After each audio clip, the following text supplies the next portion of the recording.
I'm Brad Harrington. I'm the Executive Director of the Boston College Center for Work and Family, and I'm here to talk about a study we've just recently released called The New Dad, Exploring Fatherhood in a Career Context.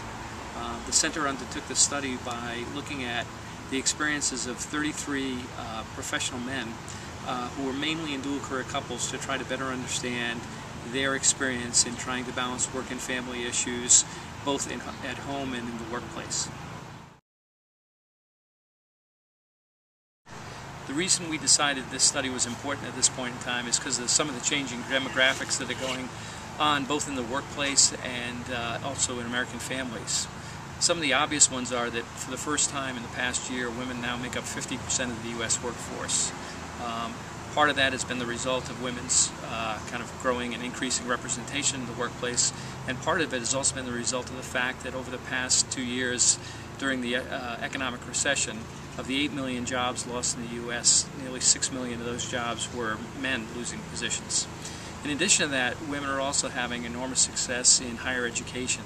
Today, 57% of bachelor's degrees and 60% of master's degrees in the United States are awarded to women. And then finally, in terms of changing demographics at home, today about 75% of couples in the United States with children under the age of 15, both parents work. So in terms of the changing kind of economic realities of men, the increasing representation of women and performance of women in higher education, as well as the changing sort of mix of families and the increasing number of dual career families with young children, we thought it was an important time to begin to explore men's experience, because so much of the work-life field historically has looked at women and their struggles to try to balance work and family issues.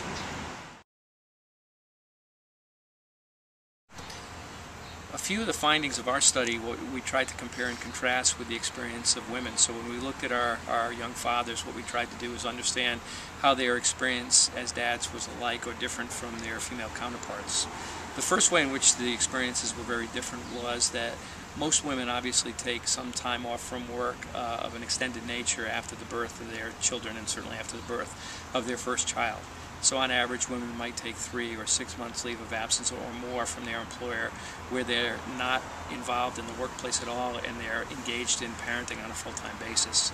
In our study, only one man took any extended leave of absence, and the average father only stayed at home for about 2 weeks. So the men in our study didn't have anywhere near the kind of immersion experience that women did in parenting during the early stages of their child's life. The second way in which their experiences are different than women is that many women come back to work after their leave of absence and negotiate some kind of formal flexible work arrangement. That may be some kind of phased return to work. It may be working part-time or perhaps telecommuting a certain number of days a week. In the case of our study, we only had one father who actually negotiated a formal flexible work arrangements. The rest of them really took informal approaches to getting flexibility.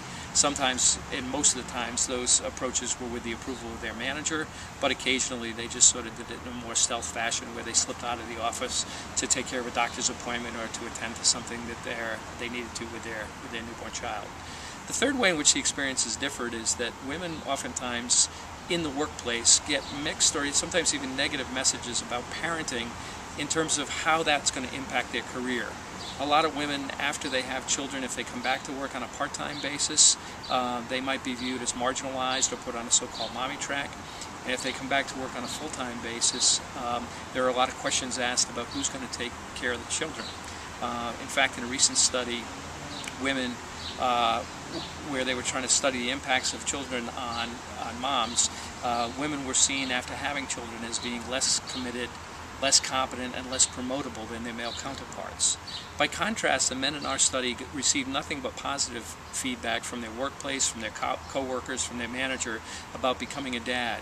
And at first we saw that situation, this universally sort of positive feedback that they received, as another case of men win and women lose.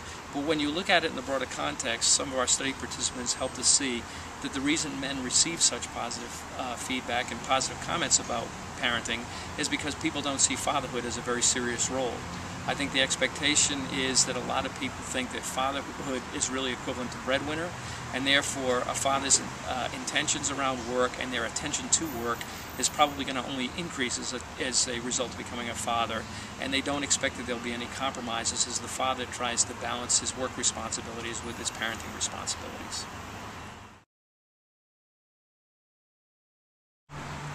So fathers today, I think, really understand that they are going to have working wives. Their working wives probably won't stay at home for long periods of time with their children.